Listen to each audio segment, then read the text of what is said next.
Mari Bapak Ibu dan Saudara sekalian, sebelum kita masuk di dalam pemberitaan firman Tuhan, kita masuk di dalam doa. Bapa di surga, kami mau buka hati kami rendahkan hati kami untuk menerima uraian kebenaran firman-Mu pada pagi hari ini. Hamba-Mu ini lemah dan terbatas, tetapi Engkau Allah yang tahu sampai kedalaman hati kami.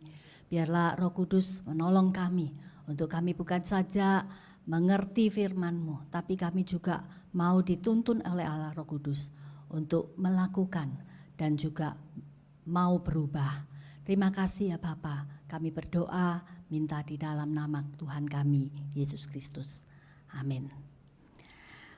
Bapak Ibu dan saudara sekalian, masih di dalam rangka masa Prapaskah, kita akan meneruskan uraian firman Tuhan tentang dosa-dosa yang dianggap kecil. Nah, hari ini kita akan sama-sama berbicara tentang dosa keserakahan.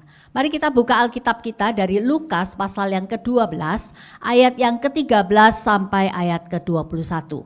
Lukas pasal 12 ayat 13 sampai ayat 21. Saya persilakan kita sama-sama membuka Alkitab kita, saya akan bacakan. Lukas pasal 12 ayat 13 sampai 21 firman Tuhan berkata demikian. Seorang dari orang banyak itu berkata kepada Yesus, "Guru, katakanlah kepada saudaraku supaya ia berbagi warisan dengan aku." Tetapi Yesus berkata kepadanya, "Saudara, siapakah yang telah mengangkat aku menjadi hakim atas atau pengantara atas kamu?" Katanya lagi kepada mereka, "Berjaga-jagalah dan waspadalah terhadap segala ketamakan. Sebab walaupun seorang berlimpah-limpah hartanya, hidupnya tidaklah tergantung daripada kekayaannya itu." Kemudian ia mengatakan kepada mereka suatu perumpamaan, katanya, "Ada seorang kaya, tanahnya berlimpah-limpah hasilnya. Ia bertanya dalam hatinya, apakah yang harus aku perbuat? Sebab aku tidak mempunyai tempat di mana aku dapat menyimpan hasil tanahku." Lalu katanya, "Inilah yang akan aku perbuat. Aku akan merombak lumbung-lumbungku dan aku akan mendirikan yang lebih besar dan aku akan menyimpannya di dalamnya segala gandum dan barang-barangku. Sesudah itu aku akan berkata kepada jiwaku, jiwaku, ada padamu banyak barang, tertimbun untuk bertahun-tahun lamanya. Beristirahatlah, makanlah, minumlah, dan bersenang-senanglah." Tetapi firman Allah kepadanya, "Hai engkau orang bodoh, pada malam ini juga jiwamu akan diambil daripadamu, dan apa yang telah kau sediakan untuk siapakah itu nanti?" Demikianlah jadinya dengan orang yang mengumpulkan harta bagi dirinya sendiri, jikalau ia tidak kaya di hadapan Allah. Saudara yang dikasihi Tuhan, sampai di sini pembacaan firman Tuhan. Berbahagialah setiap kita yang membaca firman Tuhan, merenungkan dan melakukannya di dalam kehidupan kita hari lepas hari. Saudara yang dikasihi Tuhan, di dalam Alkitab Perjanjian Baru, saudara, ya, kata serakah atau tamak itu dipakai kata pleonexia, ya, yang berarti desire to have more. Desire to have more. Artinya sebuah keinginan, bukan keinginan biasa ya, desire, sebuah keinginan yang besar atau hawa nafsu untuk mendapatkan lebih banyak. Ya. Suatu keinginan yang besar untuk mendapatkan lebih banyak. Saudara, beberapa kamus bahasa Inggris menerjemahkan keserakahan itu sebagai menginginkan lebih banyak uang, makanan, dan seterusnya lebih dari yang dibutuhkan. Memiliki atau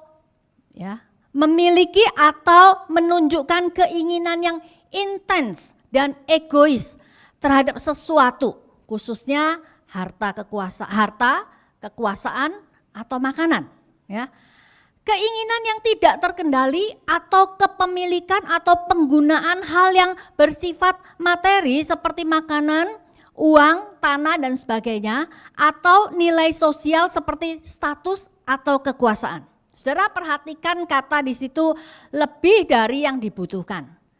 Kata egois, tidak terkendali, ya. Nah, saudara, ternyata serakah itu bukan cuma soal uang, ya. Jadi orang yang serakah adalah seorang yang mempunyai keinginan yang tidak terkendali untuk mendapatkan uang, harta, makanan, jabatan, kekuasaan, ketenaran dan sebagainya lebih dari yang dia butuhkan untuk kepentingannya sendiri tanpa mempedulikan orang lain. Ya. Saudara, kalau kita melihat di dalam Yohanes pasal 19, Yohanes 12 ayat 15 yang tadi kita baca, Tuhan Yesus berkata, ya, berjaga-jagalah dan waspadalah terhadap segala ketamakan. Sebab walaupun seorang berlimpah-limpah hartanya, hidupnya tidaklah tergantung daripada kekayaannya itu. Saudara, kalau kita melihat konteksnya, konteks ayat ini ya, di ayat yang ke-13, peringatan ini diberikan oleh Tuhan Yesus sebagai respon terhadap permintaan salah satu dari orang banyak yang meminta Tuhan Yesus untuk berkata kepada saudaranya supaya saudaranya itu berbagi warisan dengan dia. Nah, saudara, kenapa Tuhan Yesus menolak untuk menjadi memenuhi permintaan orang ini, menjadi hakim atas orang ini, dan bahkan dia memberi peringatan agar dia waspada terhadap keserakahan dan ketamakan. Saudara, karena sebetulnya di dalam hukum Taurat itu sudah diberikan begitu banyak aturan yang cukup jelas dan rinci tentang pembagian harta warisan. Nah, rupanya orang ini tidak puas dengan bagian yang dia dapatkan. Dia masih menginginkan lebih. Makanya dia bilang, Tuhan tolong ya, katakan kepada saudara saya supaya dia berbagi warisan dengan saya. Tuhan Yesus melihat ada ketamakan di sana. Saudara, peringatan Tuhan Yesus ini juga ditujukan kepada kita semua. Karena yang namanya sifat tamak, sifat serakah, itu ternyata bisa menjangkiti siapapun. Orang besar maupun orang kecil, orang tua atau orang muda, orang kaya atau orang miskin, berpendidikan atau tidak, ya, orang yang rohaniwan atau orang biasa, semuanya bisa terjangkiti rasa atau sifat serakah ini. Nah, saudara, apa sih contoh keserakahan yang bisa kita temui dalam hidup kita sehari-hari, ya? Jangan-jangan kita berkata, saya enggak serakah, ya. Saudara, contohnya ya, hidup berlebihan, tidak pernah puas, sudah punya HP masih pengen HP yang lebih baru. Ya, kalau ada keluaran yang terbaru lagi kita kepengen, ya. Kita menginginkan TV, mobil, rumah dan sebagainya. Saudara, padahal kita sudah punya, tapi kita ingin yang lebih. Saudara, ditambah hari-hari ini hampir setiap hari kita dibanjiri dengan iklan dan berbagai penawaran yang menarik. Ya. Sehingga saudara, seringkali kita tidak bisa lagi membedakan antara kebutuhan dan keinginan. Karena begitu menariknya, apalagi sekarang iklan-iklan begitu dibuat begitu menarik ya oleh para influencer. Sehingga kita merasa, rasanya saya butuh, apalagi ini murah ya, saya mau beli ya. So, bagaimana dengan investasi bodong? Saudara, kenapa ya sampai hari ini masih banyak saja korban dari investasi bodong? Padahal banyak sudah pengalaman-pengalaman sebelumnya ya, bahwa orang-orang itu tertipu, tetapi toh ada saja, tidak sedikit saudara, orang yang tertipu. Kenapa? Dasarnya adalah serakah. Ingin mendapatkan uang dengan cara yang mudah dan cepat. Saudara, kita sudah sering mendengarkan tentang saudara dengan saudara, orang tua dengan anak berebutan warisan. Saudara, itu adalah sifat serakah. Berebutan jabatan, hari-hari ini rame ya, ada ketua satu, ada ketua yang lain. Berebutan jabatan, korupsi. Belum lagi mungkin yang sehari-hari kita lakukan di rumah.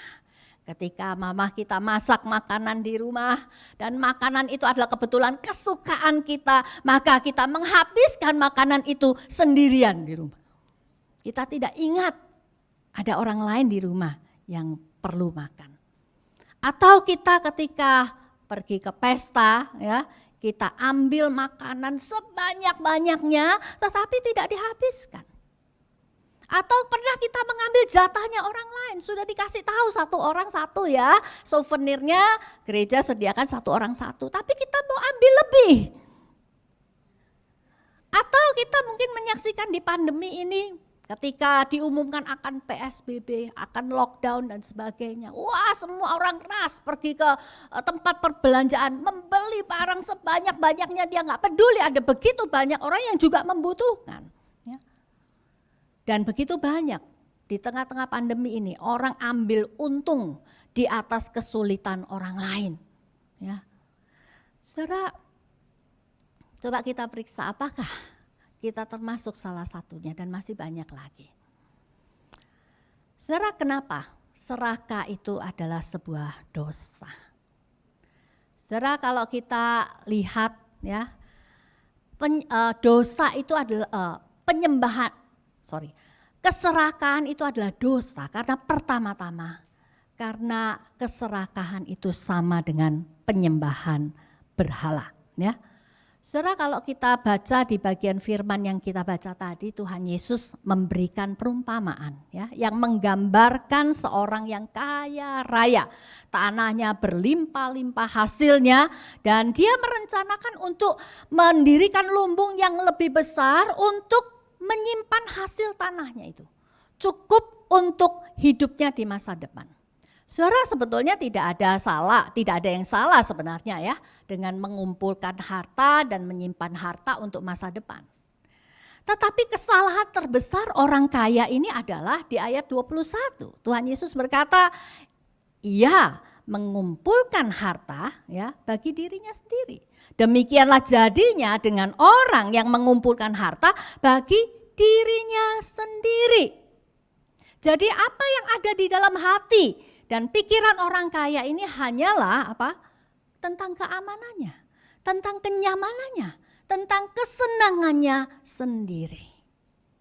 Saudara, orang yang serakah selalu berpusat kepada dirinya sendiri. Fokus hidupnya adalah memperkaya diri sendiri. Apa yang bisa dia dapat untuk dirinya sendiri. Apa yang bisa menguntungkan dirinya sendiri. Saudara, menyembah berhala bukan sekedar dalam arti kita menyembah patung berhala. Ya, kita sebagai orang percaya tentu kita tidak melakukannya. Tetapi ketika kita menggantikan ya pusat hidup kita kepada sesuatu yang bukan Tuhan, maka kita itu sedang menyembah berhala.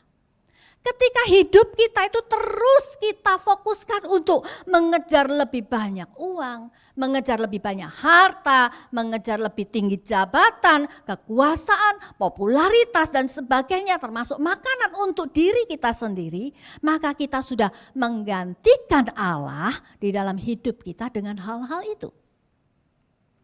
Itu sebabnya saudara di dalam Kolose pasal 3 ayat yang kelima, Paulus menyamakan keserakahan itu dengan penyembahan berhala. Ya, di dalam Kolose pasal ketiga ayat yang kelima, ya, di dalam Kolose pasal 3 ayat yang kelima dikatakan, karena itu matikanlah dalam dirimu segala sesuatu yang duniawi, yaitu percabulan, kenajisan, hawa nafsu, nafsu jahat, dan juga keserakahan yang sama dengan penyembahan berhala. Saudara, penyembahan berhala itu melanggar hukum pertama dari 10 perintah Allah. Jangan ada padamu Allah lain di hadapanku. Dosa ini sangat dibenci oleh Tuhan. Nah, selanjutnya saudara, kenapa keserakahan itu dosa? Karena keserakahan itu adalah akar dari segala kejahatan. Saudara, kalau kita melihat di dalam 1 Timotius 6 ayat yang ke-10, karena akar dari segala kejahatan ialah apa? Cinta uang. Sebab oleh memburu uanglah beberapa orang telah menyimpang dari iman dan menyiksa dirinya dengan berbagai-bagai duka. Yakobus 3 ayat 16 juga dikatakan, sebab di mana ada iri hati dan mementingkan diri sendiri, di sana ada kekacauan dan segala macam perbuatan jahat. Saudara, orang yang serakah itu tidak segan-segan menghalalkan segala cara untuk mendapatkan apa yang dia inginkan. Orang yang serakah itu tidak segan-segan untuk menipu, memfitnah, memalsukan, mencuri, memeras, merampas, bertengkar, bahkan membunuh. Demi apa? Memperoleh keinginannya. Dia tidak peduli apakah dengan perbuatannya itu orang lain tersakiti, orang lain dirugikan, orang lain tidak kebagian, atau orang lain dikorbankan. Saudara, itu sebabnya di dalam Amsal 1 ayat 19 dikatakan demikianlah pengalaman setiap orang yang loba, ya, akan keuntungan gelap yang mengambil nyawa orang yang mempunyainya. Saudara, lihat, keserakahan itu mengakibatkan kita melakukan banyak kejahatan. Bahkan sampai pembunuhan. Selanjutnya saudara, kenapa ya keserakahan itu dosa? Karena saudara, keserakahan itu termasuk di dalam daftar dosa. Saudara, jangan anggap remeh keserakahan. Kita harus melihat dosa itu di dalam perspektifnya Tuhan, ya, bukan perspektif manusia yang seringkali ya mengkotak-kotakkan dosa itu sebagai ini dosa kecil, itu dosa besar, yang ini nggak usah dibesar-besarkan lah, ya, masa cuman ambil makanan lebih banyak sedikit serakah terus dosa. Enggak saudara, dosa di dalam pandangan Allah tetap dosa. Dan tahukah saudara, dosa keserakahan itu disejajarkan, dijadikan satu kelompok di dalam satu kelompok dengan dosa-dosa yang lain seperti dosa percabulan, perzinahan, pembunuhan dan sebagainya. Ya, saya bacakan salah satunya di dalam Markus pasal 7 ayat 21 sampai 22. Tuhan Yesus berkata, sebab dari hati orang timbul segala pikiran jahat, percabulan, pencurian, pembunuhan, perzinahan, keserakahan, kejahatan, kelicikan, hawa nafsu, iri hati, hujat, kesombongan, kebebalan. Itu semua daftar dosa. Jadi dan keserakahan termasuk di dalamnya. Saudara, jadi hari ini kita sudah mengerti ya bahwa keserakahan bukan dosa yang bisa kita remehkan. Itu adalah dosa di hadapan Tuhan. Nah saudara, setelah kita sekarang tahu bahwa keserakahan adalah dosa, maka kita harus bertekad, berkomitmen. Kita bukan hanya melihat dosa sebagai dosa, tapi kita juga harus meninggalkan dosa itu. Kita harus mengatasi dosa itu. Kita harus menang atas dosa itu. Saudara, sekarang kita akan lihat bagaimana caranya kita menang atas dosa keserakahan. Saudara, yang pertama kita harus memiliki rasa cukup. Ya, mari kita katakan sama-sama, memiliki rasa cukup. Dalam Ibrani pasal 13 ayat 5 berkata, janganlah kamu menjadi hamba uang. Dan cukupkanlah dirimu dengan apa yang ada padamu. Karena Allah telah berfirman, aku sekali-kali tidak akan membiarkan engkau dan aku sekali-kali tidak akan meninggalkan engkau. Saudara, berbicara rasa cukup itu berkaitan dengan keinginan manusia. Saudara, keinginan manusia itu tidak ada batasnya. Sudah punya ini, masih ingin yang lebih baru. Sudah punya HP, mau yang terbaru. Sudah punya rumah, kepengen punya villa. Sudah punya mobil, kepengen punya yang tipenya lebih mewah dan seterusnya. Saudara, kalau kita mengikuti keinginan kita, maka tidak akan pernah kita merasa cukup. Ya, kalau kita mengikuti keinginan kita tidak akan pernah merasa cukup. Apalagi ya, yang namanya barang-barang di depan kita itu selalu ada yang baru. Selalu ada yang baru. Ya. Saudara, kalau kita mengikuti keinginan kita tidak akan pernah merasa cukup. Itu sebabnya saudara, kalau kita tidak mau jatuh di dalam keserakahan, menginginkan lebih dan lebih, kita harus tahu kapan kita berkata stop terhadap keinginan-keinginan kita. Kita harus belajar mencukupkan diri. Saudara, Paulus memberikan arti kata cukup di dalam 1 Timotius 6 ayat ke-8 ya. Asal ada makanan dan pakaian, cukuplah. Saudara, ini berbicara apa? Berbicara kebutuhan yang pokok, kebutuhan yang mendasar. Saudara, ketika kebutuhan yang mendasar itu terpenuhi, maka kita bisa dikatakan cukup. Kalau kita bisa memiliki dan menikmati lebih dari makanan dan pakaian, berarti kita lebih dari cukup. Saudara, saya percaya kita punya lebih dari sekedar pakaian dan makanan, bukan? Artinya kita sudah cukup, bahkan lebih dari cukup. Saudara, saya bertemu dengan beberapa teman lama selama pandemi ini. Ya, seperti biasa saya bertanya, apa kabar? Ya. Nah, saudara, mereka pada umumnya menjawab puji Tuhan, ya. Masih sehat, masih bisa makan, ya, masih bisa hidup. Ya. Saudara, salah satu berkah di masa pandemi ini adalah kita disadarkan bahwa berapa sih sebetulnya kebutuhan kita. Saudara, sebagian besar di antara kita ya mungkin menghadapi kenyataan bahwa penghasilan kita mungkin tidak sebanyak dulu ya, sebelum pandemi. Sehingga mau tidak mau kita mulai mengatur uang kita yang ada itu benar-benar untuk kebutuhan yang pokok dan penting. Betul nggak ya? Sehingga kita harus apa? Menahan diri, ya kan? Kita harus apa? Memangkas semua keinginan-keinginan kita, seperti misalnya beli baju ya. Udah toh kuliah juga online, nggak butuh baju yang baru ya. Kita memangkas keinginan kita untuk makan di restoran, ya kan? Ya, selain kita takut juga penularan, ya iritlah ya, nggak terlalu penting, masih bisa makan di rumah. Kita menahan diri untuk nggak nonton bioskop.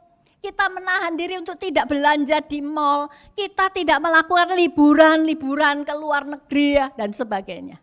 Dan ternyata kita masih bisa bertahan hidup tuh, betul nggak? Ya, saudara, kalau kita memiliki rasa cukup, kita itu akan mudah bersyukur. Kita tidak mudah tergoda untuk mendapatkan uang, kedudukan, jabatan dan sebagainya dengan segala cara demi mengejar keinginan-keinginan kita itu.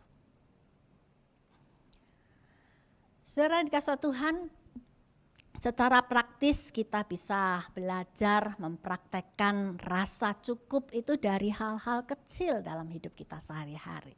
Ya, contohnya, kalau kita makan di rumah, ambillah secukupnya. Ingat, masih ada orang lain yang belum makan, sekalipun itu makanan kesukaan kita. Ya. Kalau kita makan di restoran, sekalipun all you can eat, ya, ingat kapasitas perut kita itu ada batasnya. Jangan sampai kita begitu serakah makan sebanyak-banyaknya mumpung all you can eat. Akhirnya kita makan begitu kenyang, akhirnya jadi siksaan. Gitu. Mual, tapi kita paksa karena terlanjur ambil banyak supaya nggak didenda. Ya. Ingat saudara, Anda nggak mau rugi, tapi Anda juga harus ingat bahwa yang punya usaha juga butuh untung. Ya. Kalau Anda dagang, ambillah untung sewajarnya. Jangan aji mumpung. Apalagi orang Jawa bilang getok gitu ya. Setelah beberapa waktu yang lalu viral gitu ya di media, bon makan seorang yang makan di warung pinggir jalan. Tapi bonnya sampai jutaan. Kalau Anda lagi ditraktir temenmu ulang tahun, ya, jangan main pesen-pesen seenaknya. Pesen secukupnya. Apalagi minta dibungkusin. Ya, kalau nggak ditawarin jangan lakukan itu. Itu hal yang sederhana, belajar rasa cukup. Ya.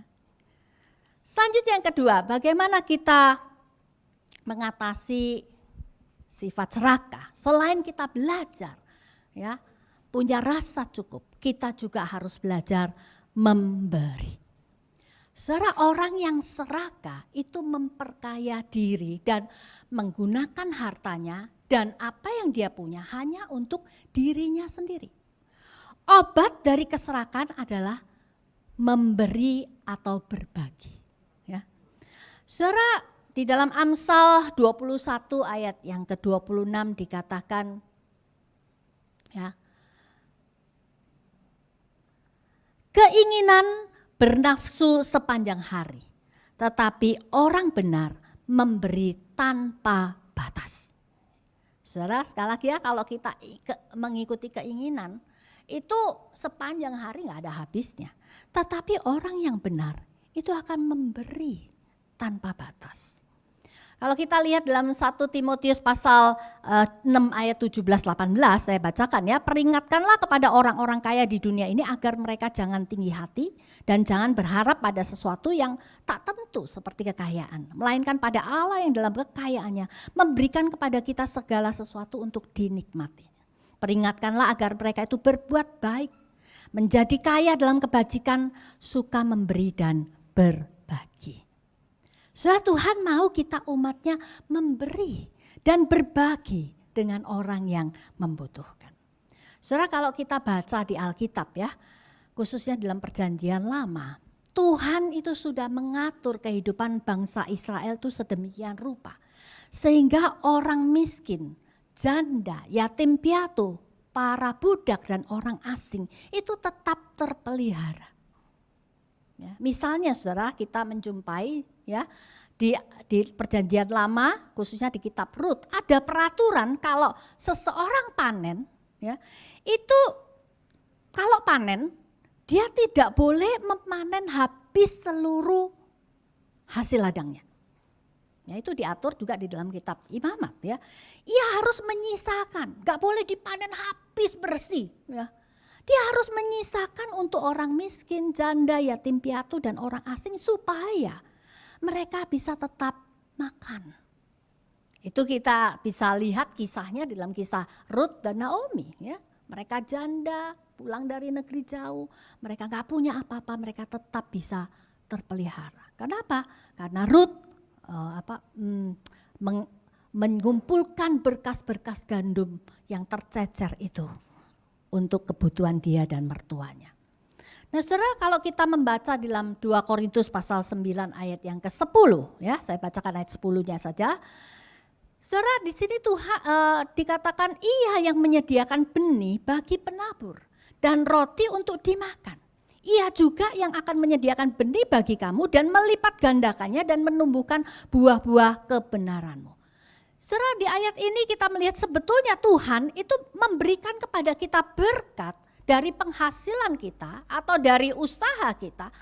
Itu sudah include di dalamnya untuk kita bisa memberi.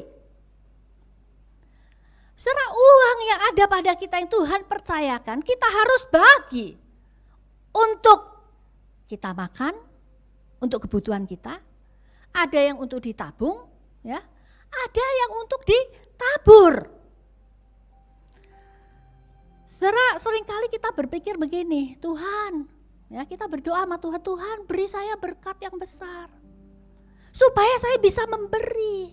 Atau kita seringkali berandai-andai kalau saya punya untung yang lebih besar, gaji saya lebih besar, saya bisa tuh memberi. Tapi sekarang gak bisa. Gaji saya cuma segini. Tidak, saudara. Berkat yang Tuhan berikan kepada kita, itu sudah include di dalamnya benih untuk kita tabur.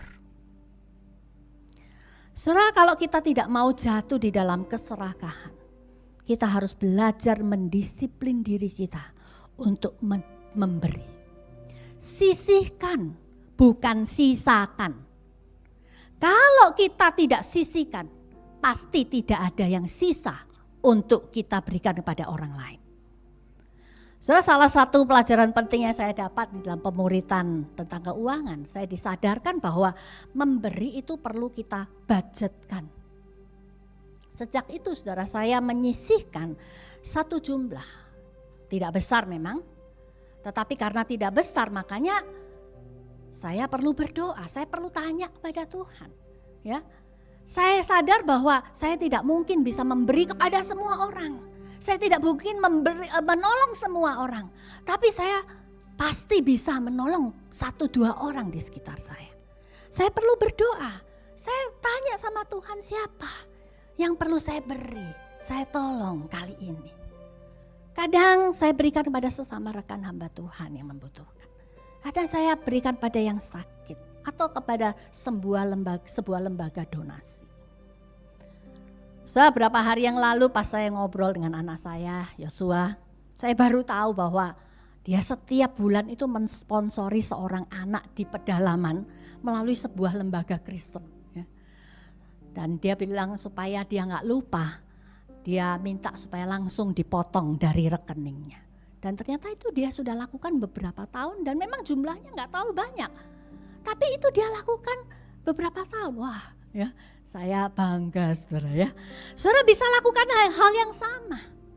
Saudara, khususnya selama masa prapaskah ini, bukankah kita belajar untuk berpuasa ya? Kita berpuasa minimal skip 1 kali makan, bukan? Saudara, kita bisa salurkan ya uang makan yang kita skip itu untuk kebutuhan orang lain. Kita bisa salurkan kepada diakonia gereja kita untuk membantu jemaat gereja kita yang sedang kesusahan. Ya. Atau berdoalah agar Tuhan menunjukkan kepada siapa engkau bisa berbagi.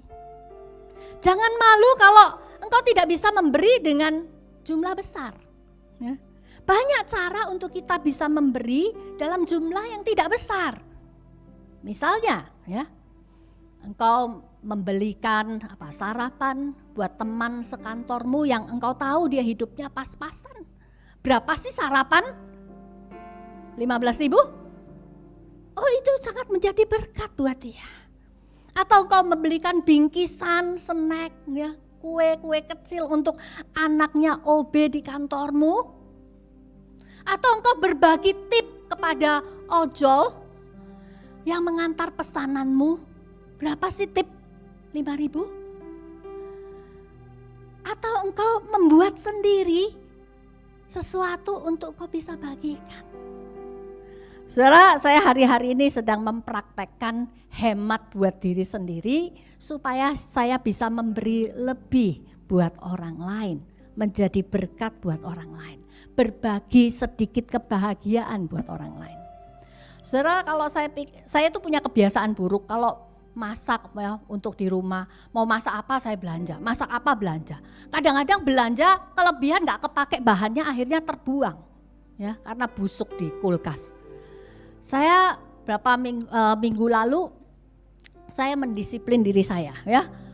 Saya akan menghabiskan semua belanjaan saya di kulkas sampai nggak ada bahan yang bisa saya masak lagi baru saya belanja. Ya memang butuh tekad dan saya butuh sabar menghadapi orang-orang rumah yang ngeluh, kok gini doang masakannya. Tapi dengan begitu saya kemudian saya masih bisa punya rumah, punya uang gitu ya. Memang gak banyak, cuma beberapa puluh ribu ya. Tapi saudara, kemudian saya mulai belajar di YouTube saya belajar bikin kue ya. Saudara, kemarin saya coba bikin kue cheesecake, ya. Modalnya cuma nggak sampai 50.000, ya. Saya coba ternyata berhasil dan kata orang rumah enak. Wah, saya langsung punya ide, wah dengan uang nggak sampai 50.000, saya bisa berbagi kebahagiaan dengan orang lain. Saya sudah rencanakan besok saya akan bikin kue yang sama dengan cuman nggak sampai 50.000 dan saya mau bagikan kepada satpam yang ada di perumahan saya. Berbagi kebahagiaan buat orang lain. Saya percaya saudara, kita bisa lakukan. Amin. Ya. Kalau kita tidak mau jatuh di dalam keserakahan, belajar, cukupkan diri, belajar berbagi. Saudara, di atas semuanya itu, hal yang paling mendasar yang mencegah kita dari keserakahan adalah kita mengingat apa yang Tuhan Yesus lakukan buat kita. Mari kita baca ayat ini, 2 Korintus 8 ayat 9. Karena kamu telah mengenal kasih karunia Tuhan kita Yesus Kristus, bahwa Ia yang oleh karena kamu menjadi miskin, sekalipun Ia kaya, supaya kamu menjadi kaya oleh karena kemiskinannya. Saudara, Tuhan Yesus melakukan kebalikan dari apa yang dilakukan oleh orang yang serakah. Dia yang kaya, Dia yang adalah Allah yang serba maha. Dia meninggalkan segala kekayaan, kemuliaan dan kenyamanannya di surga. Dia datang ke dalam dunia, rela menjadi miskin, bahkan mati di kayu salib, supaya kita bisa menerima anugerah keselamatan di dalam Yesus. Saudara, seorang yang sudah mengerti dan menerima anugerah keselamatan di dalam Yesus, seharusnya lah dia tidak lagi hidup di dalam keserakahan. Amin. Mari kita berdoa. Bapa di surga, ampunilah kami. Kami seringkali menghabiskan apa yang Engkau berikan kepada kami melalui penghasilan kami, pekerjaan kami, berkat-berkat yang Kau berikan pada kami hanya untuk diri kami sendiri. Ampuni kami ya Tuhan, ternyata di dalam diri kami masih ada keserakahan. Dan itu dosa di hadapan-Mu. Hari ini kami sudah dengar firman-Mu, Roh Kudus, tolong kami. Untuk kami mempraktekkan firman-Mu dengan belajar mencukupkan diri. Kami mau belajar memberi ya Tuhan. Tuhan tolong kami.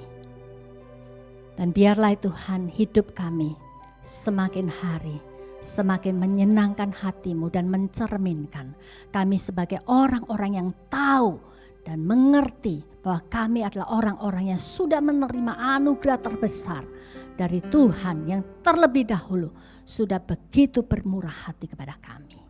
Terima kasih ya Bapa, kami berdoa di dalam nama Tuhan Yesus. Amin.